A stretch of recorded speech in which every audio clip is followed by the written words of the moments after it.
Hi, നമസ്കാരം.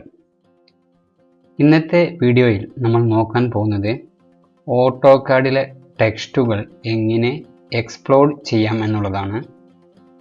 വീഡിയോയിലേക്ക് കടക്കുന്നതിന് മുൻപ് ഒരു കാര്യം, നിങ്ങൾ ഇതുവരെ എൻ്റെ ചാനൽ സബ്സ്ക്രൈബ് ചെയ്തിട്ടില്ലെങ്കിൽ സബ്സ്ക്രൈബ് ചെയ്ത് തൊട്ടടുത്തുള്ള ബെൽ ബട്ടൺ എനേബിൾ ചെയ്യുക.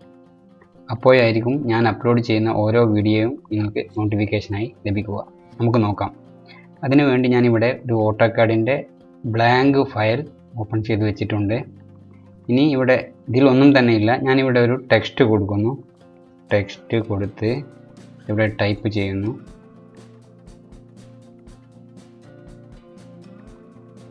ടെക്സ്റ്റ് ടു എക്സ്പ്ലോഡ് എന്ന് ടൈപ്പ് ചെയ്ത് എൻ്റർ ചെയ്യുന്നു. സൂം ചെയ്തെടുക്കുന്നു.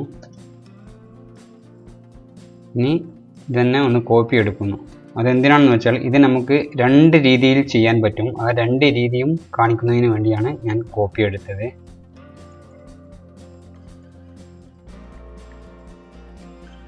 ഇത് സ്മോൾ ലെറ്റർ ആക്കണം.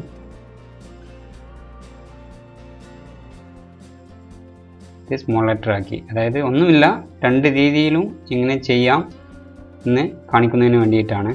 ഫസ്റ്റ് ഓപ്ഷൻ നമുക്ക് നോക്കാം. ഞാനിവിടെ എക്സ്പ്രസ് എന്നതിൽ വന്നിട്ട് ഇവിടെ കാണുന്ന ടെക്സ്റ്റ്, രണ്ടാമത്തേത് കാണുന്ന ടെക്സ്റ്റിൽ വന്നിട്ട് നമുക്ക് കാണാൻ പറ്റും ഇവിടെ എക്സ്പ്ലോഡ് ടെക്സ്റ്റ് എന്നത്.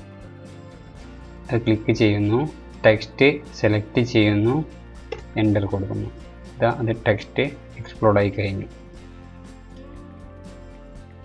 ഒന്നുകൂടെ കാണിക്കാം. Ctrl+Z അടിക്കുന്നു. എക്സ്പ്രസ്സിൽ വരുന്നു ടെക്സ്റ്റ്, അതിൽ എക്സ്പ്ലോഡ് ടെക്സ്റ്റ് ക്ലിക്ക് ചെയ്യുന്നു. നമുക്ക് ഏത് ടെക്സ്റ്റാണോ എക്സ്പ്ലോഡ് ചെയ്യേണ്ടത് അത് സെലക്ട് ചെയ്യുന്നു. എൻ്റർ. ഇനി രണ്ടാമത്തേത് നമ്മൾ കമാൻഡ് അടിച്ചിട്ടുള്ള ഓപ്ഷനാണ്. അതിനുവേണ്ടി ഞാൻ ഇവിടെ കമാൻഡിൽ TXTEXP ഇവിടെ കാണാൻ പറ്റും. TXTEXP എന്നത് ടൈപ്പ് ചെയ്ത് എൻ്റർ കൊടുക്കുന്നു. മുന്നേ പറഞ്ഞ പോലെ തന്നെ ടെക്സ്റ്റ്, ഏത് ടെക്സ്റ്റാണോ എക്സ്പ്ലോഡ് ചെയ്യേണ്ടത് സെലക്ട് ചെയ്യുന്നു. എൻ്റർ കൊടുക്കുന്നു. അതും എക്സ്പ്ലോഡ് ആയി കഴിഞ്ഞു. അപ്പോൾ അത്രയേ ഉള്ളൂ ഇന്നത്തെ വീഡിയോ. ഓട്ടോകാഡിലെ ടെക്സ്റ്റുകൾ എക്സ്പ്ലോഡ് ചെയ്യുന്നത് നിങ്ങൾക്ക് എല്ലാവർക്കും മനസ്സിലായിട്ടുണ്ടാകുമെന്ന് വിചാരിക്കുന്നു.